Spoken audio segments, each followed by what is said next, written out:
Monseigneur, Monsieur le Président, Monsieur le Ministre d'État, Mesdames et Messieurs les ambassadeurs, les ambassadrices, Excellences en vos titres et qualités, Mesdames et Messieurs, Dames et Herren.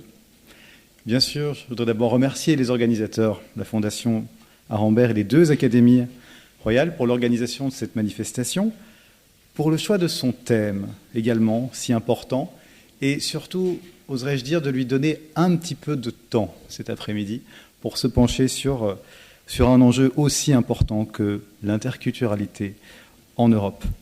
Alors, il m'a été demandé, heureusement pour moi, de vous parler de ce que je connais ou de ce que je suis supposé à savoir la migration, en lien bien sûr avec l'interculturalité. Et je pense que je ne pouvais pas imaginer que l'actualité servirait aussi fortement et peut-être aussi dramatiquement les propos que je m'apprête à vous tenir ici, puisque, Monsieur le ministre d'État l'a déjà évoqué, nous vivons un momentum particulier. Jamais migration et interculturalité n'ont été aussi liés dans un seul et même moment, parce que ce qui se joue dans la crise migratoire, et c'est ce que je vais essayer notamment de démontrer ici, c'est en grande partie la peur de l'autre.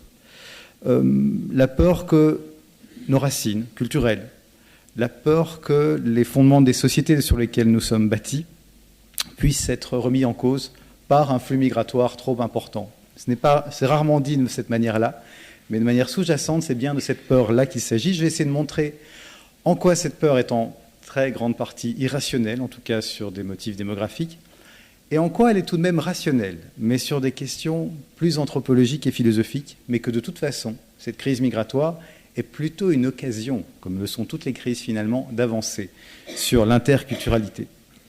Alors, nous sommes à un moment particulier de ce qu'on nomme depuis l'été 2015 la crise de l'asile, ou de la migration, puisque l'Europe se trouve sommée d'essayer de retrouver un tant soit peu de cohérence face à une crise migratoire qui à la fois est sans précédent, c'est vrai, mais qui pourtant, d'un autre côté, est largement à sa portée. Et elle est sans précédent, certes, mais elle n'est pas une première dans l'histoire européenne. En fait, cela fait depuis longtemps, depuis au moins 25-30 ans, que la question migratoire reste un dossier un petit peu flottant, non résolu de la question européenne, simplement tant qu'il s'agissait de gens qui s'échouaient ou mouraient sur les îles de Lampedusa ou qui mouraient dans le désert libyen, et tant que ces gens-là n'arrivaient pas trop en grande proportion jusqu'en Europe du Nord, eh bien, ça ne devenait pas un problème fondamentalement européen. On laissait beaucoup trop souvent les pays du Sud et certains pays de l'Est en première ligne sur la question. Je crois que si cette crise touche en grande partie la culture européenne et la perception que nous avons de notre identité, c'est parce qu'elle touche d'abord un problème européen majeur, c'est que depuis des siècles, les Européens ont développé l'habitude d'avoir un rapport d'instrumentalisation vis-à-vis du reste du monde. Et que là, c'est l'inverse qui se produit et nous ne sommes pas habitués.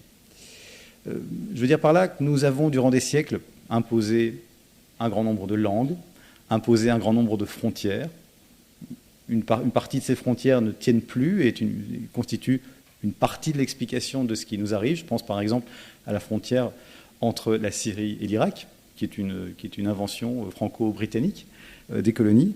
Et là, tout à coup, eh bien, nous qui avons été un continent des migrants, qui avons imposé, pour le meilleur et pour le pire, une série de choses au reste du monde, eh bien, nous nous retrouvons en position, par notre position géographique et notre position historique, comme une terre de refuge, mais pas seulement, également comme une terre de mieux vivre pour une bonne partie de l'humanité. Car si la crise du Proche-Orient nous amène, et je vais en dire un mot, une bonne partie de la migration et de la crise actuelle, la migration, elle, existe depuis longtemps, continuera. Et je crois qu'il y a un malentendu profond sur les causes de la migration. C'est-à-dire que nous entendons de plus en plus, et c'est un enjeu culturel, dans le langage et dans le discours, une subdivision qui irait de soi entre, et le monde politique, tout parti confondu l'utilise, entre les bons réfugiés, ceux qui auraient de très bonnes raisons de venir nous rejoindre, ceux qui sont assaillis par les bombes, qui sont discriminés, qui échappent à la guerre, et qu'il faut aider, non simplement parce que nous sommes signataires des conventions de Genève, mais parce que nous sommes pétris des valeurs des Lumières, et donc nous avons une sympathie naturelle pour ceux qui ont une opinion ou qui sont d'une race, d'une religion, d'une obédience qui n'est pas en odeur de sainteté là où ils sont. Et nous faisons la différence entre les autres qu'on qualifie tantôt de migrants économiques parfois, comme si la raison des seconds était moins noble que les raisons des premiers. Et bien sûr, c'est un discours souvent pragmatique, que le monde politique nous dise nous allons aider les réfugiés et un peu moins les migrants, et c'est tout l'enjeu de ce qui est en train de se négocier aujourd'hui même avec la Turquie, avec ce classement dont on ne comprend pas très bien sur quelle base il va pouvoir s'opérer. Ça vise d'abord évidemment à dire à la population, rassurez-vous, ils ne seront pas si nombreux. Mais ça élude une question que moralement et philosophiquement, il faudra que nous nous posions un jour. Est-il beaucoup plus juste moralement, est-il beaucoup plus philosophiquement acceptable d'aider quelqu'un qui fuit une dictature, même riche, même en guerre, que quelqu'un qui fuit une démocratie extrêmement pauvre et qui simplement n'a aucune chance, s'il reste là, s'il ne fait rien, de vivre une vie un tant soit peu intéressante ou une vie tout simplement conforme à ce qu'il peut attendre de la dignité humaine ou tout simplement au développement de ses facultés. Ce que je veux vous dire, c'est que même quand la crise de l'asile actuelle se terminera, et elle se terminera un jour ou l'autre, nous n'en aurons pas fini avec la question migratoire et avec une question de justice migratoire. Moi, je pense, je reviens là d'un séjour de quelques semaines en Afrique de l'Ouest, je pense de manière assez forte que la première cause de migration ne va bientôt plus être la guerre ou même la faim, mais le désœuvrement, c'est-à-dire le fait qu'une grande partie de l'humanité, par exemple en Afrique de l'Ouest, ne meurt plus spécialement de faim, simplement, s'ils restent là, se disent-ils, ils n'ont aucune chance de vivre une vie conforme à toutes leurs facultés et à toutes leurs dispositions. Et que l'arrivée des nouvelles technologies, la télévision depuis longtemps bien sûr, mais aussi d'Internet, qui envoie constamment des images du Nord, et donc des possibilités de réalisation, eh bien cela nourrit les imaginaires, cela nourrit les ambitions, selon des valeurs d'ailleurs que nous pouvons tous reconnaître et partager. Et ça, mesdames et messieurs, mais ça provoque une pression irrésistible. Je suis passé par le Sénégal, pays où 50% de la population a moins de 18 ans. Cela nous permet de montrer que si la migration n'est pas une solution pour tout, et s'il faut bien sûr également que ces pays se développent, sans doute avec davantage de notre aide ou une aide libellée peut-être de manière plus forte ou différemment, nous n'en avons pas fini avec la question migratoire et nous avons sans doute même un intérêt nouveau à trouver, puisque pendant ce temps-là, la démographie européenne, elle, va baisser. Nous sommes un continent vieillissant. Il y a une étude des Nations Unies qui date de l'an 2000 et qui s'est retrouvée dans un tiroir extrêmement rapidement, qui expliquait qu'entre l'an 2000 et 2050, il faudrait, pour bien faire, que les Européens importent 50 millions de personnes pour maintenir leur niveau de vie. Vous n'entendez évidemment pas parler de cette étude, parce que la classe politique, encore une fois tout parti confondu, n'ose pas entrer dans ce débat vis-à-vis de son opinion publique, ni à gauche, ni au centre, ni à droite, et c'est bien dommage. Un mot tout de même sur, en effet, cette crise actuelle, qui est tout de même grave. Nous sommes à 60 millions de personnes déplacées de force dans le monde. Ça veut dire qu'il n'y a pas que des demandeurs d'asile ou des réfugiés là-dedans, il y a aussi des gens déplacés à l'intérieur de leur propre pays, en Syrie, en Irak, au Congo ou ailleurs. Et ce chiffre, d'après le Haut-Commissariat aux réfugiés des Nations Unies, n'avait tout simplement jamais été aussi haut. Jamais dans le monde, depuis la Seconde Guerre mondiale, il n'y a eu de gens déplacés de force sur Terre. L'Europe, je vous rassure, ou je ne vous rassure pas en vous le disant, n'accueille pourtant qu'une petite partie. Que vous preniez la catégorie des réfugiés ou des demandeurs d'asile, comme vous le savez, un réfugié est un demandeur d'asile qui s'est fait reconnaître comme tel. Eh bien, dans tous les cas, nous accueillons, nous, l'Europe des 28, entre 8 et 10% des réfugiés ou des demandeurs d'asile dans le monde. Si vous prenez le seul cas des Syriens, qui est évidemment fameux pour l'instant, il y a des millions et des millions de Syriens qui sont en dehors de leur pays pour l'instant. Vous le savez, puisque l'actualité se penche beaucoup là-dessus, vous en avez plus de 2,5 millions en Turquie, vous en avez plus d'1,3 million ou 4 au Liban, vous en avez plus de 400 000 en Jordanie, et en Europe, sur 2015, vous en avez à peu près 400 000. Voilà, je vous rappelle que nous sommes un continent de 500 millions d'habitants qui a reçu en 2015 1,2 million de demandes d'asile. Alors bien sûr, c'est beaucoup. Bien sûr, c'est 2 fois plus que l'année précédente. Mais ça reste entièrement gérable pour la démographie de l'Europe. si l'Europe était capable de se distribuer et d'oser se répartir ces demandeurs d'asile d'une manière équitable. Même pour notre petit pays, nous restons dans des proportions extrêmement raisonnables. Nous avons accueilli 38 000 demandeurs d'asile en cette énorme année 2015. Rappelons que nous avons déjà accueilli davantage de demandeurs d'asile, c'était en l'an 2000, pendant la guerre des Balkans. Nous en avions accueilli 42 000, et comme vous pouvez le constater avec moi, notre pays y a parfaitement survécu, avec une nuance bien sûr, qui est que beaucoup des demandeurs d'asile et réfugiés arrivés en l'an 2000 ont pu repartir dans un temps raisonnable, puisque la guerre, le conflit s'est terminé. Là, nous sommes partis sans doute pour accueillir des Syriens, des Irakiens, des Afghans un certain temps. Et je constate comme vous, et en particulier là, dans les jours que nous vivons, que cette crise, loin de solidariser l'Europe, fait sauter toute une série de verrous. Il y a des acquis communautaires qu'on croyait profondément enracinés, comme Schengen, comme Dublin, et puis pourquoi pas maintenant comme la Convention de Genève, puisque le projet de préaccord qui est pour l'instant en discussion ne me paraît pas personnellement en tout point conforme au droit international. Nous assistons à un fantastique mouvement de football panique généralisé, par lequel les pays, quand ils sont autour de la table, essayent de s'accorder, ont même des accords, notamment il y avait un accord sur la relocalisation qui date de l'automne dernier, où les États étaient supposés se partager 160 000 personnes qui sont arrêtées en Italie et en Grèce.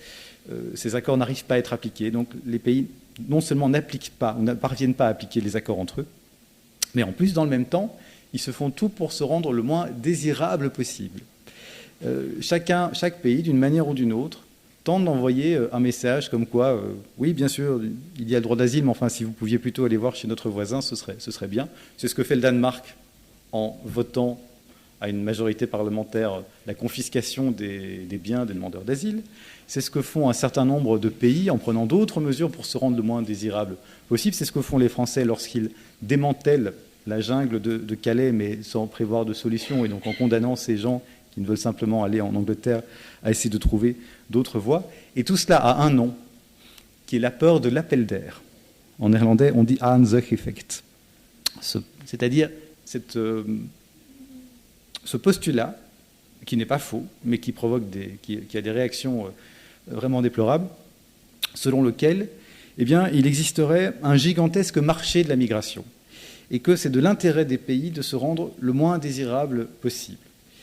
Ce qui peut amener, d'où l'actualité du centre que je dirige cette semaine et sa petite polémique avec le secrétaire d'État à l'asile et à la migration, une série de mesures qui peuvent paraître contestables, par exemple lorsque le secrétaire d'État envoie des courriers délibérément aux demandeurs d'asile arrivés ici, en leur expliquant qu'en gros, ils n'auraient peut-être pas dû venir, qu'il ne faut pas croire les promesses des passeurs, que la réglementation sera strictement appliquée et que s'ils sont passés par un autre pays que la Belgique, ce qui est souvent le cas vu la géographie de la Belgique, ils seront renvoyés dans ce pays, mais en oubliant de leur parler et des droits de recours qu'ils ont contre cette décision et contre les autres, et de les informer complètement de leurs autres possibilités.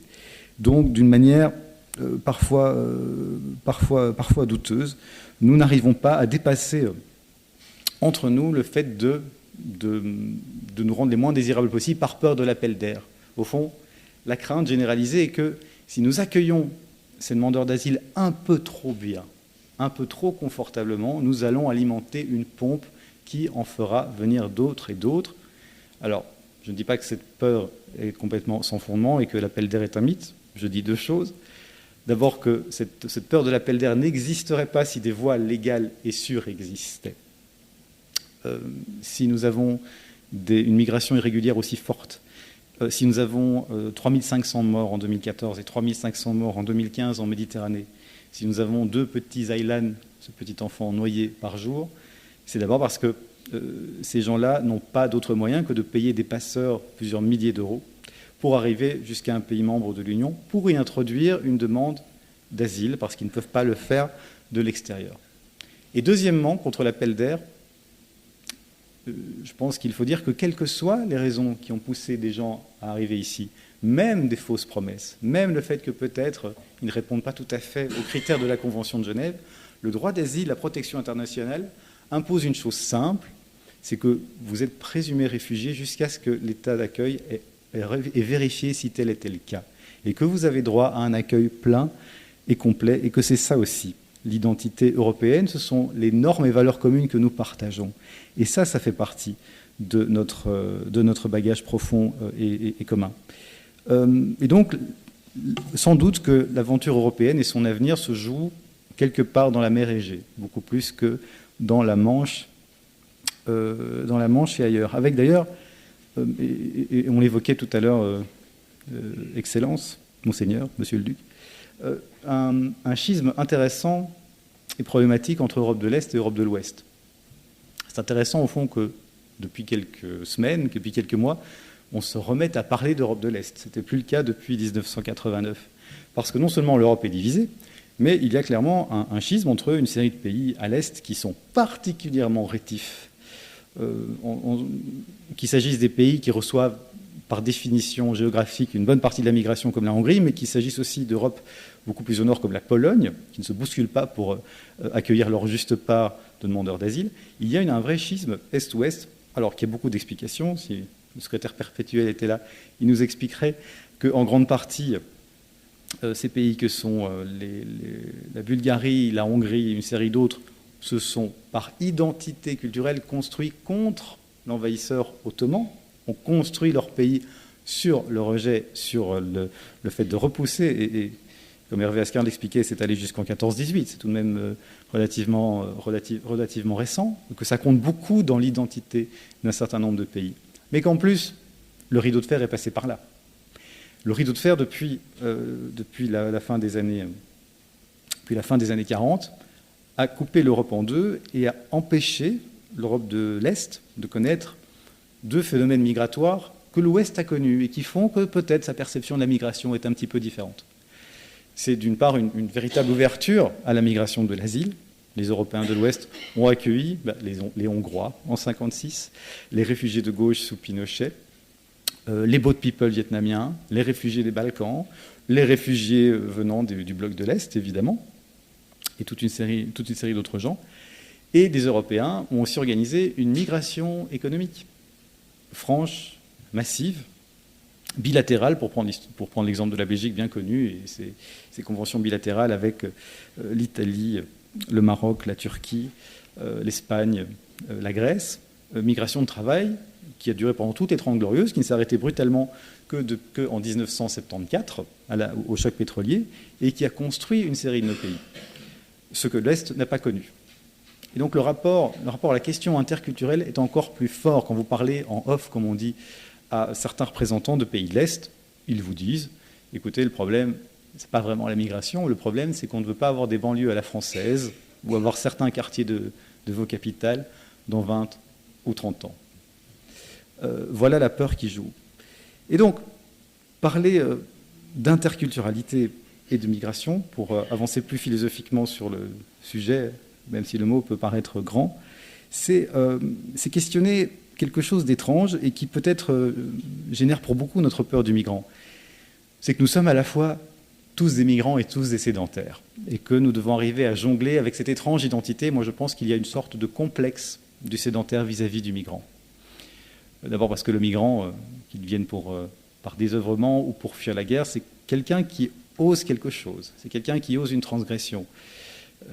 Quelqu'un me disait l'autre jour, et je trouvais ça assez juste, que c'est aussi quelque part un entrepreneur, quelqu'un qui rassemble des moyens, qui a une certaine dose de volonté de transgression, qui a envie d'une réalisation autre, ou simplement de mettre sa famille à l'abri, et qui ose quelque chose qu'il impose à vous et moi, qui pour beaucoup avons la chance simplement d'être nés déjà là où l'herbe est un peu plus verte.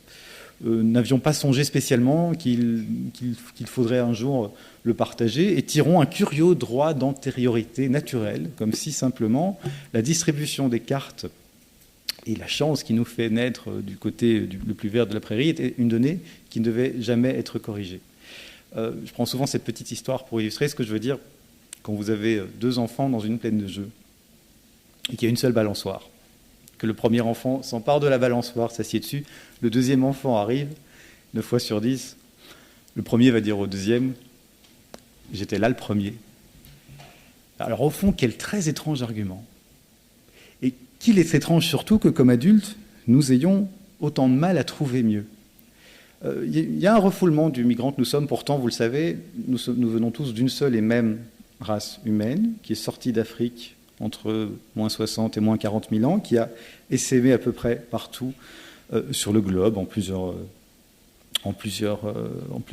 phases, qui s'est adapté climatiquement. J'ai lu récemment, ce que je trouve très savoureux comme détail, que la peau blanche est une dépigmentation qui est apparue il y a 8 et 10 000 ans. Voilà, il y a plus de 10 000 ans, il n'y avait pas d'être humain blanc.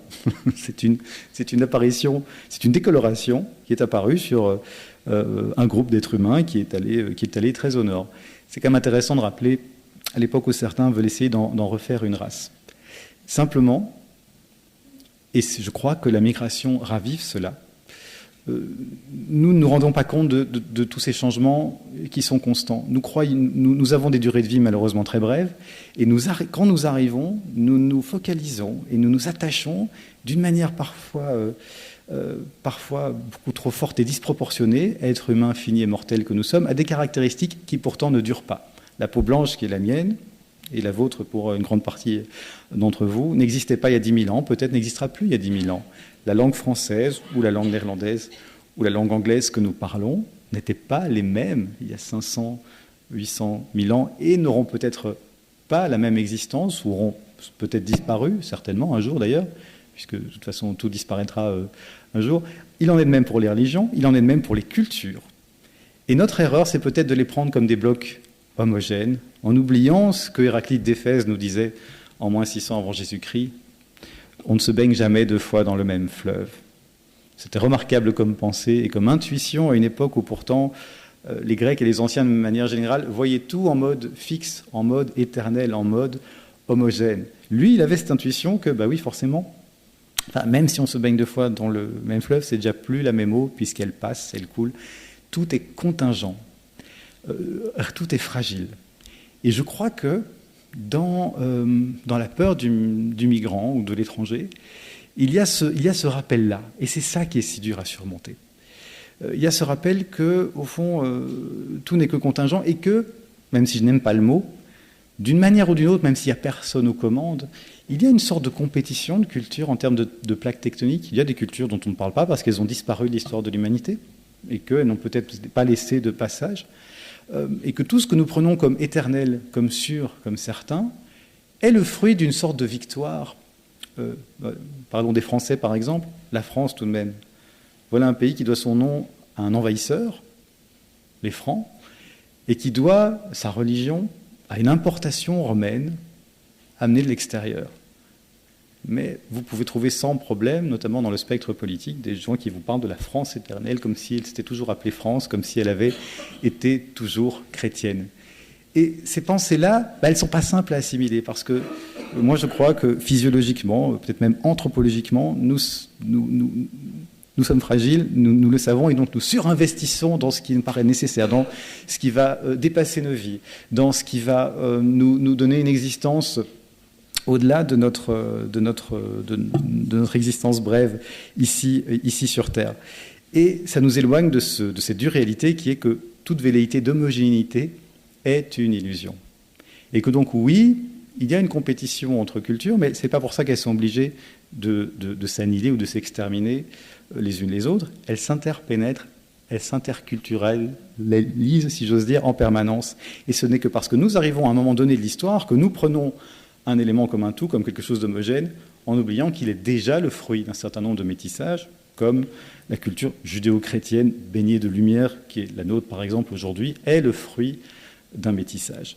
Selon des règles sociologiques, selon des règles philosophiques, anthropologiques, très difficiles évidemment à établir.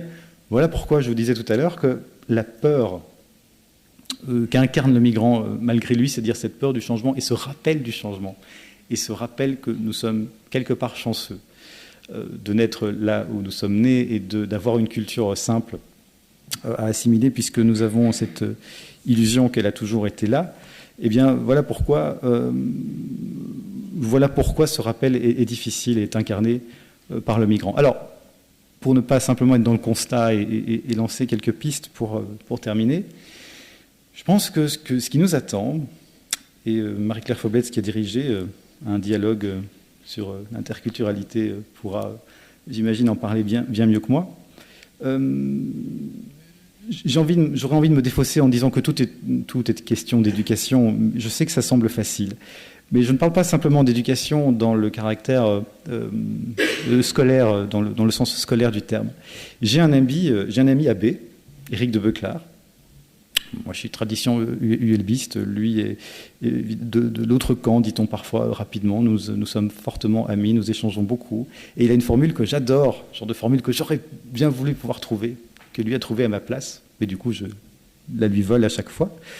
Il disait, mais au fond, pour tenir compte de cette contingence, puisqu'il partage le même constat que moi, l'idéal serait d'arriver à ce que les êtres humains n'aient pas des carapaces. C'est-à-dire se protègent comme on veut tout le temps protéger, et on peut le comprendre, une langue, une culture, une religion, une couleur de peau, mais se disent qu'ils ont une colonne vertébrale et une peau. Une colonne vertébrale, c'est-à-dire des principes, des valeurs que je ne remets pas en cause tous les jours en me levant, quand même. Une série de certitudes, que la Terre est ronde, que l'égalité homme-femme est importante, que le droit d'asile doit être respecté dans toutes ses facettes, etc., etc. Et une peau, c'est-à-dire quelque chose qui a plusieurs couches, et qui laisse passer une perméabilité de l'extérieur, et qui accepte qu'en fait, nous nous influençons en permanence, et que ce n'est pas grave. Et que nous pouvons ne pas avoir d'avis sur tout, par exemple. Et que nous pouvons accepter d'entrer dans une discussion, dans une éthique de la discussion, dirait Habermas, en acceptant de nous mettre à chaque fois un tout petit peu en danger, parce qu'il n'y a pas de dialogue interculturel si vous ne convainquez pas vos interlocuteurs qu'une légère mise en danger de vous-même vis-à-vis de l'autre est nécessaire. Et pour que les gens arrivent à s'ouvrir à cela, sans se sentir menacés, bien sûr, il faut un cadre, on peut l'appeler cadre constitutionnel, neutralité, laïcité. Je sais que c'est un mot compliqué dans notre pays, il n'est pas pour moi. Quelque chose qui, en tout cas, protège le cadre, permet que ce mélange puisse se faire. Il y a une certaine logique, par exemple, à ce que le métissage puisse être encouragé, à ce que chacun puisse essayer de convaincre même l'autre du bien fondé de ses idées. La Cour européenne des droits de l'homme, par exemple, a condamné la Grèce récemment parce qu'il y avait un délit de prosélytisme qui avait servi à poursuivre des témoins de Jéhovah. Bon, alors, les témoins de Jéhovah, ils font la même chose en Grèce que partout ailleurs, ils sonnent aux portes, ils essayent de convaincre les gens. Il y avait une loi anti-prosélyte en Grèce. Ces témoins de Jéhovah ont été condamnés, ils ont été jusqu'à Strasbourg, et à Strasbourg, on leur a très justement dit non, il faut le droit, sans le droit au prosélytisme, sans le droit à essayer de convaincre autrui sans harcèlement, le droit de religion et de conviction serait lettre morte. Il faut accepter que nous sommes dans, non pas un milieu de compétition, mais un milieu où les idées doivent pouvoir échanger.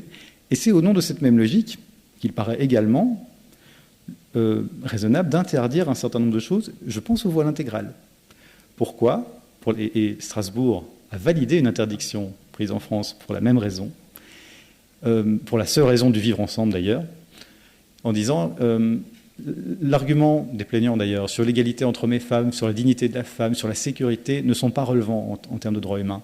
Par contre, l'idée que dans une démocratie, il faut que les idées circulent, mais donc que les regards circulent, que les gens puissent se voir dans les yeux, puissent se rencontrer dans la rue, et que, comme dirait Lévinas, l'épiphanie du visage puisse se parler l'un l'autre, ça, c'est une condition nécessaire dans une société démocratique pour que l'échange ait lieu. Sinon, vous créez des ghettos non seulement identitaires et mentaux. Et ça, sur le long terme, c'est dangereux. Je pense que ce que nous devons tenter de viser, ce n'est pas un métissage général, non, c'est simplement le décentrement.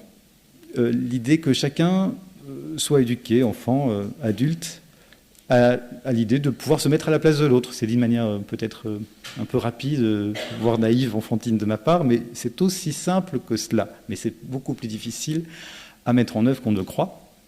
Je prends un exemple, je suis à titre personnel militant depuis longtemps pour que, quels que soient les réseaux d'enseignement, on remplace les cours de religion et de morale par un seul et même cours de philosophie et d'histoire des religions. Cela n'a plus de sens, malgré tout le respect que j'ai pour l'histoire de notre pays, au XXIe siècle, de séparer les enfants en fonction de la conviction de leurs parents pendant le seul cours où ils peuvent échanger sur des questions existentielles, et alors que les parents ont évidemment tout à fait le droit de leur donner à côté de ça l'éducation religieuse qu'ils souhaitent. Il faut au contraire qu'à 18 ans, chaque jeune sache ce que c'est, quelle que soit sa culture d'origine, ce que c'est que l'Évangile, les 5 piliers de l'islam, le Yom Kippour, les principaux courants philosophiques du monde. Parce que dès que vous comprenez que votre point de vue, que votre religion, que votre langue n'est qu'une chose parmi d'autres, que d'autres sources de vérité sont possibles, eh bien alors, vous en tirez nécessairement l'idée qu'on ne se baigne pas 2 fois dans le même fleuve et que l'autre a une place que je dois nécessairement respecter.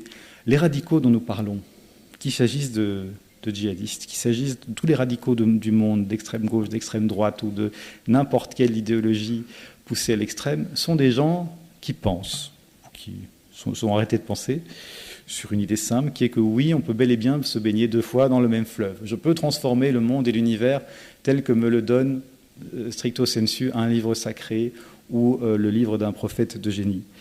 Et ce n'est pas ça qui marche. Ce qui marche, ce n'est pas de considérer les cultures comme des blocs homogènes qui doivent entretenir des relations diplomatiques les uns avec les autres, c'est d'investir sur les êtres humains d'abord, dans leur faculté d'assimiler le monde qui les entoure. Et c'est en cela, pour terminer tout de même, par là où je suis entré, mesdames et messieurs, sur la migration, qu'il faut investir par le migrant. Et le migrant peut nous aider dans ce que j'appellerais la bienveillance du regard. Et que l'autre, l'étranger voyageur qu'il faut respecter et honorer, c'est ça qu'il peut nous apprendre. Prendre conscience de la contingence, mesdames et messieurs, c'est comprendre que le mouvement vers le décentrement, celui qui doit laisser, comme je le disais, un petit peu de place à l'autre, eh bien, cela commence justement dans notre propre regard. C'est prendre conscience que, comme l'écrivaine Anaïs Nin, nous ne voyons pas les choses telles qu'elles sont, nous les voyons telles que nous sommes. Je vous remercie.